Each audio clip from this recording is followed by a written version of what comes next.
하나님 말씀을 함께 보겠습니다. 오늘 우리가 받을 말씀은 신약 성경 누가복음 제3장의 말씀입니다.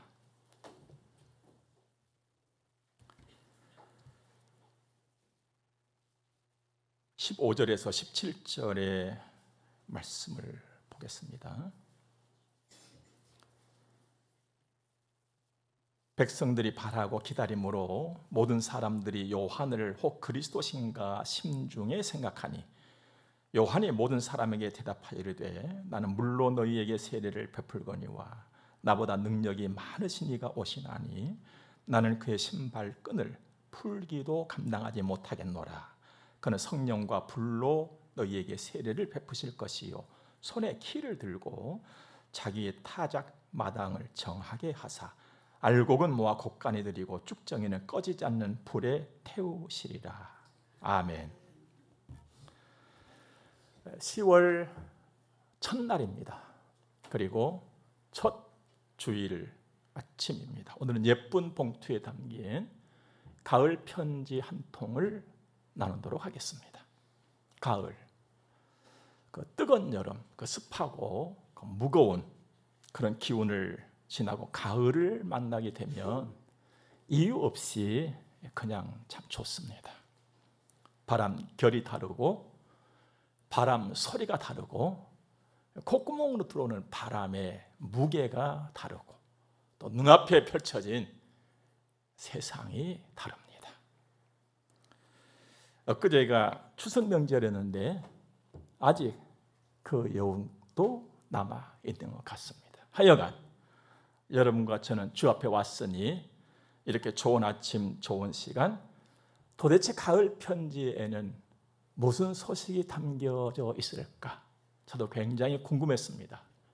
그래서 여러분에게 오기 전에 아주 조심스럽게 살짝 뜯어서 그 내용을 한번 살펴보았습니다. 그랬더니 3가지 이야기가 담겨져 있었습니다. 아주 그 맛이 깊은, 다른 곳에서는 들어보기 전혀 어려운 그런 아름답고 멋진 이야기였습니다. 하나는 겸손에 대한 이야기였습니다. 또 하나는 맛과 향에 대한 이야기였습니다. 그리고 또 한 가지는 돌아감에 대한 이야기였습니다. 같이 한번 풀어보도록 하겠습니다. 첫째, 겸손에 대하여. 겸손은 우리가 굉장히 많이 듣는 말 중에 하나지요. 겸손. 그 나름대로 이것이 겸손이구나 이런 생각들은 갖고 살고 있는 줄로 압니다. 물론 여러 가지로 표현할 수 있겠고요. 그런데 가을 편지에서 가르쳐준 겸손은 고개 숙임이었습니다. 여러분과 저의 밥상에 주로 오르는 것 가운데 하나가 쌀이지요. 우리 한국 사람, 우리들에게 있어서 밥하면 쌀은 굉장한 그 위치, 중요한 위치를 차지하고 있잖아요. 제 기억을 더듬어 보니까 제가 어렸을 적에는 쌀로 지은 밥은 우리 집에서 가장 높으신 분에만 드려지는 것이었어요. 그리고 혹시 손님들이 오게 되면 중요한 분에게 드리는 것이 쌀로 지은 밥이었어요. 그냥 오늘 옹기종기 그 옆에 그냥 앉아 있었을 뿐이었지요. 그러면 지금은 쌀에 대한 어떤 생각이 많이 옅어졌는가? 아니에요. 지금도 쌀에 대한 우리의 관심은 그 깊이가 굉장히 깊습니다. 빵을 사면서도 이게 쌀빵이냐? 이걸 묻잖아요. 국수를 먹으면서도 이게 쌀국수냐? 이렇게 우리가 묻잖아요. 쌀. 그 쌀을 우리에게 제공하는 쌀나무, 벼라고 하잖아요. 이 벼는 뜨거운 여름을 만나면 아주 시퍼렇게 아주 그냥 짱짱하게 서서 온 힘을 다해서 그 여름을 맞서 이겨냅니다. 그리고는 점점점 익어지면서, 그러니까 머리에 알이 들고 그 알이 단단해지면서 고개를 숙입니다. 나 단단해졌다. 그것은 말로 하는 것이 아니라 고개를 숙임으로 표현을 합니다. 그리고는 나 단단해졌다고, 나 알이 꽉 찼다고 자기를 내세운 것이 아니라 자신의 모든 것을 주인에게 다 내어드리면서 주인이 보람을 느끼게 하고, 주인이 기쁨을 느끼게 하고, 주인이 만족을 느끼게 하는 것이 벼살이죠. 그런가 하면 정 반대 것이 있어요. 끝까지 고개를 꼿꼿이 세우고 있는 것이었어요. 일명 쭉정이라고. 계속해서 머리를 치켜들고 있습니다. 그건 고개를 숙일 줄을 모르지요. 자기 잘난 맛에 헤어나지 못한 누군가와도 같은 모습입니다. 그러다가 칼바람이 싹 지나가면서 칼바람 맞으면 하면서 방울뱀의 소리를 내죠. 무섭습니다. 주인에게 기쁨은커녕 근심을 안깁니다. 이런 가을이 오게 되면 사람들은 가을 구경한다고, 야, 가을이 왔다고 가을 구경 나들이에 나서게 됩니다. 가을을 보기 위해서 말씀이죠. 밖으로 나가지만 정작 자신은 보지 못하고 있으니 이 또한 안타까운 일이 아닐 수가 없습니다. 가을 편지에서 가을은 겸손을 우리에게 보여주더니만 네 자신도 돌아보라고 권하고 있습니다. 알이 잘 들고 단단한, 그래서 고개 숙인 알곡을 닮았는지 니를 한번 봐라고 한다는 말씀이죠. 성경을 보면 알이 잘 들고 익어서 고개를 숙이고 있는 것을 겸손으로, 쭉정이는 교만으로 보여줍니다. 그리고 하나님께서는 겸손한 자에게 은혜를 베푸시고 때를 따라서 높이신다고 약속을 하십니다. 그런가 하면 교만은 패망의 선봉이요 거만한 마음은 넘어짐의 앞잡이라고 하십니다. 한마디로 겸손은 굉장히 좋은 거예요. 그 유익한 것입니다. 나한테도 유익하고 당신한테도 유익하고. 근데 교만은 안 좋은 거예요. 아무런 유익이 없는 것입니다. 이건 누가 봐도 그런 거예요. 성경만 그런 것이 아니고 여러분과 저만 겸손은 좋고 교만은 안 좋은 거야, 이런 것이 아니고 누구에게나 그렇다 이 말입니다. 그래서 사람들도 이런 말을 합니다. 마음이 고결해짐에 따라 목에 힘이 빠진다. 머리를 너무 들지 마라. 모든 입구는 낮다. 이런 말을 합니다. 가을 편지 첫 번째 이야기는 겸손이었습니다. 두 번째 이야기는 맛과 향입니다. 맛과 향, 야 맛있다, 정말 이 냄새 좋다 하는 것들은 이기고 온 꽃이고 이기고 온 열매입니다. 이기고 온 꽃이 향이 좋아요. 이기고 온 열매가 향이 좋고 맛이 좋습니다.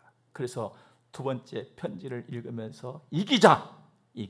나는 이긴다. 나는 이긴 사람으로 살 거야. 이러면서 그 편지를 읽었거든요. 보통 우리가 말하기를 강한 사람이 이기고 강한 사람이 이겨낸다고 합니다. 그런데 가만히 보면요, 이기고 이겨낸 사람이 강한 사람이에요. 그러므로 오늘 여기까지 온갖 풍파 다 이기고 주님 의지하고 손잡고 오신 여러분들 대단히 강한 사람들입니다. 나 강한 사람이야. 나 센 사람이라고. 나 강하고 센 사람으로 살 거야. 주님 손잡고 이런 다짐도 더해지는 아침이기를 바랍니다. 우리 주님은, 내 손 잡아주신 우리 주님은 나를 이기게 하시는 힘의 원천이십니다. 그러면서도 주님은 야 이놈아 내가 다 한 거야 이렇게 말씀하시질 않으세요. 여전히 부족한 나이지만 나를 보시고 야 너 정말 잘했다 라고 칭찬해 주시고 격려를 해 주십니다. 이분이 바로 우리 주님이시니 그 주님께 영광을 돌려드리지 아니할 수가 없고 그 주님의 손을 붙잡고 갈 수밖에 없는 것 아니겠습니까? 강한 자로 믿음 센 사람으로 우리 함께 살아갈 수 있길 바랍니다. 여러분, 가을판이 확 펼쳐졌어요. 여러분, 그 가을판을 한번 보세요. 꽃이며 열매며 말씀입니다. 가만히 보면요, 꽃 한 송이 그냥 핀 꽃이 없고 열매 하나 그냥 맺혀진 열매가 없습니다. 금년 여름 얼마나 힘들었습니까?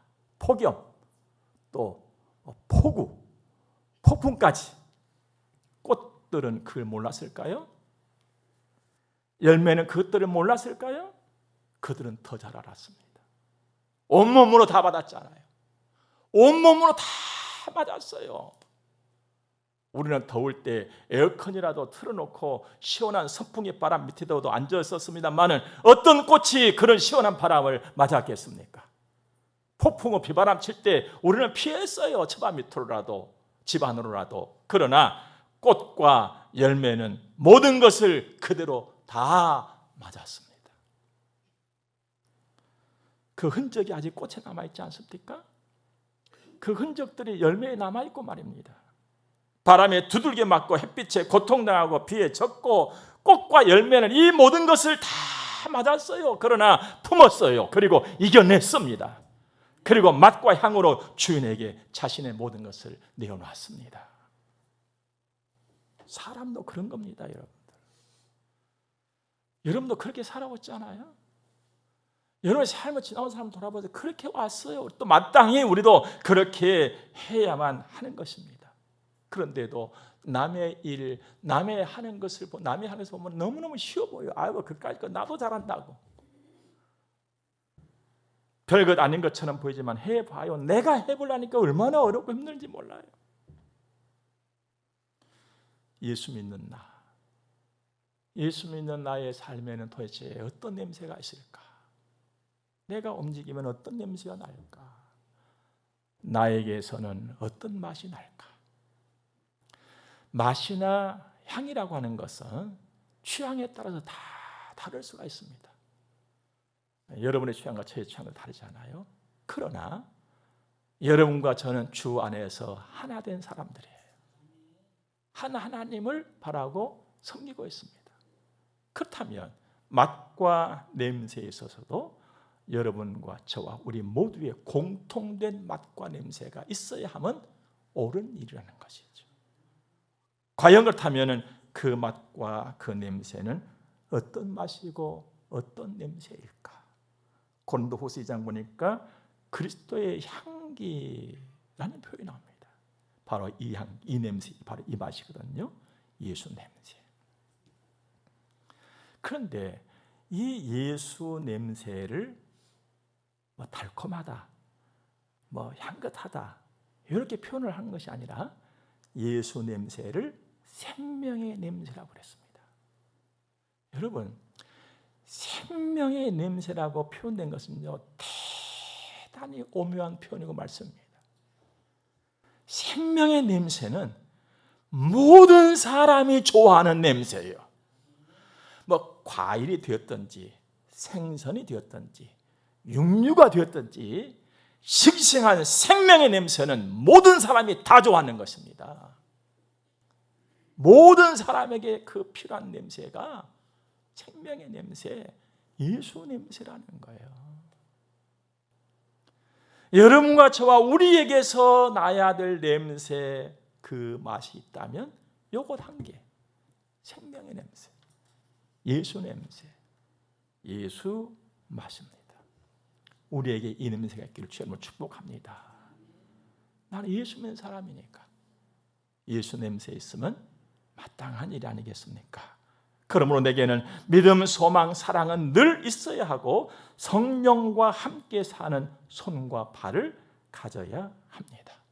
올가을이 가기 전에 소원합시다. 우리 내 안에서 좀 더 진한 예수 냄새, 모든 사람에게 유익한 생명의 냄새 진하게 나야지, 진하게 내야지.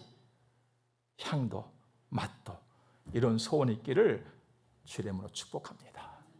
가을 편지 두 번째 이야기는 맛과 향이었습니다. 세 번째 이야기는 돌아간다. 돌아감이었습니다. 조금 길게 표현해 보면은 돌아감 그리고 그 후입니다. 가을은 남기고 돌아가는 것을 우리에게 보여주고 가르쳐 줍니다. 배는 배를 남기고 돌아갑니다. 저 바다에 떠 있는 배 말고 우리 입으로 들어오는 배 말입니다. 사과를 남기고 돌아갑니다. 감을 남기고 돌아갑니다. 쌀을 남기고 돌아갑니다. 바람기를 남겨놓고 돌아갑니다. 그래서 가을에는 누구나 자기를 한 번쯤은 돌아보게 되는 것이죠. 그래서 가을을 사색의 계절이라고 하는 것입니다. 인생도 그렇습니다. 남기고 돌아갑니다. 여러분, 우리 잊지 맙시다. 나 남기고 돌아간다. 여기서 조금 길게 그리고 그 후가 있다. 배를 먹으면서 사과를 먹으면서 그 후를 우리는 이야기합니다. 이렇게요. 야, 이 배 진짜로 맛있다. 그런가 하면 야, 이것도 배냐? 너와 내가 이야기하죠. 배 그 이후를 평가한다 이 말입니다. 그런데 과일 한 개를 먹으면서 야, 진짜 맛있다. 이것도 과일이야? 라고 이야기하는 여러분과 저, 우리도 똑같이 그러한 평가를 받는다는 것입니다. 우리도 똑같이 남기고 돌아가고 그 후가 있기 때문에 그런 것이죠. 우리가 남기고 돌아감을 성경에서는 죽음이라고 말합니다.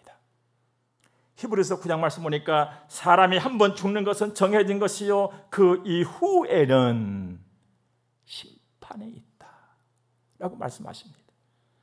여러분, 우리 입에 들어가는 과일 한 개도 평가를 받는다면 하나님의 형상대로 짓받은 사람이 아니겠습니까? 오늘 말씀 17절에서도 손에 키를 들고 자기의 타작마당을 정하게 하사 알곡은 모아 곡간에 들이고 쭉정이는 꺼지지 않는 불에 태우시리라 그랬습니다.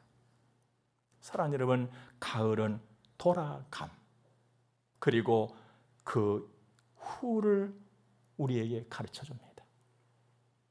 그래서 누구나 사람이라면 근본적으로 가지고 있는 그 문제를 하나는 반드시 해결을 받아야 됩니다. 그것이 죄라고 하는 것이거든요. 그런데 이 죄의 문제를 해결을 받는 데는 하나님께서 기한을 주셨어요, 우리에게. 그 기한이 언제까지냐면은 이 땅에서, 이 땅에 있는 동안에 이것이죠. 지금입니다. 이 죄의 문제를 해결을 받아야 하는 것입니다. 이것을 해결받지 않냐면 영원한 쭉정이로 불 속에 던져질 수밖에 없기 때문에 그런 것이죠. 이 문제를 어떻게 해결을 받을 것이냐, 그 길, 그 답은 딱 하나가 있습니다. 예수를 구주로 믿어 영접하는 것입니다. 예수 믿으면 죄사함 받잖아요. 예수 믿으면 죄사함의 보증수표를 딱 받습니다. 보증서를 딱 받아요.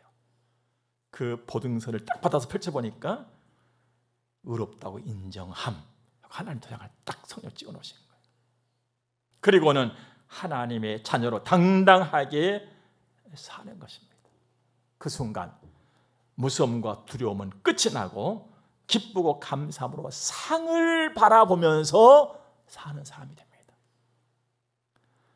여러분, 우리가 하루하루 살아가면서 얼마나 힘들고 막 어렵습니까? 지치기도 하고 피곤하기도 하고. 그래서 나갔더니 바로 그냥 쉬고 눕잖아요. 그러나 우리에게는 상이 있어요. 상. 다윗이 고백했던 것처럼 이 땅에서도 하나님께서 차려주시는 내가 먹음직스러운 음식들로 준비된 상도 있는가 하면 영원히 빛나는 면류관의 상이 우리를 기다리고 있다는 거예요. 그래서 그 상을 바라보고 가는 것입니다. 이게 성도의 삶이지요. 두 번째는 눈물도 아픔도 다 품고 생명의 냄새, 예수 냄새를 내면서 사는 거예요. 여러분도 그렇고 저도 그렇고 어떤 아픔이 없으면 좋겠다. 힘듦이 없으면 좋겠다. 깜짝 놀랄 일이 안 생기면 좋겠다. 이런 바람을 가지고 기도도 하고 예배도 드리곤 하잖아요. 그런데 여러분들, 진짜 진한 냄새라고 하는 것은 아픔과 상처를 통해서 나타난다는 거, 우리 다 알고 있잖아요. 우리 주변에도 여러 허브 종류들이 많이 있거든요. 그 향 냄새를 갖고 있는 것들 말이죠. 근데 가만히 있는 허브들을 지나가면, 겉을 지나가면요, 별로 냄새가 없어요. 그래서 어떻게 합니까? 우리가 일부러 머리 싹 쓰다듬어 주잖아요. 머리 싹 쓰다듬어 주면서 하면, 야, 진짜 향 진하다. 우리 그러잖아요. 건들면 아프다는 거예요, 저는. 그래서 살살 만져요, 살살. 하고, 야, 속까지 시원하다. 우리 그러잖아요. 솔, 그리고 향나무, 얼마나 좋은 냄새를 갖고 있습니까? 근데 그 밑을 그냥 지나가면요, 별 냄새가 없어요, 여러분들. 근데 어디쯤 가니까 솔 향이 얼마나 진하게 나오는지 모르겠어요. 그게 들어가서 보니까 누군가에게 찍혀서 눈물을 흘리고 해서 허연 눈물, 송진이라고. 근데 그곳에서 얼마나 진한 솔향이 나는지 몰라요. 사랑하는 여러분, 예수를 구주로 믿고 예수 향기 내면서 사는 사람들은 아픔이 없는 사람들이 아니고, 고통이 없는 사람들이 아니고, 그 아픔과 고통을 품고 사는 사람들입니다. 우리 내 안에 때는 힘듦, 아픔, 고통이 있을 적에 예수 냄새 나겠다, 이런 아름다운 마음들이 있다면 얼마나 멋진 인생 이루고 가겠습니까? 성도는, 우리는 눈물도 아픔도 품고 생명의 냄새, 예수 냄새 풍기면서 삽니다. 그리고 혼란스러운 세상이지만 아버지 하나님 손잡고 평안을 누리면서 겸손히 주님과 동행하는 것입니다. 그러면서도 무엇과도 바꿀 수 없고 빼놓을 수 없는 사랑과 희락과 화평과 오래 참음과 자비와 양성과 충성과 온유의 절제라는 성령의 열매를 맺혀가는 것입니다.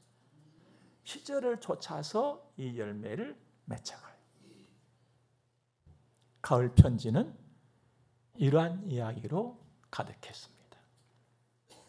돌아감, 그리고 그 이후, 그리고 맛과 향, 그리고 겸손.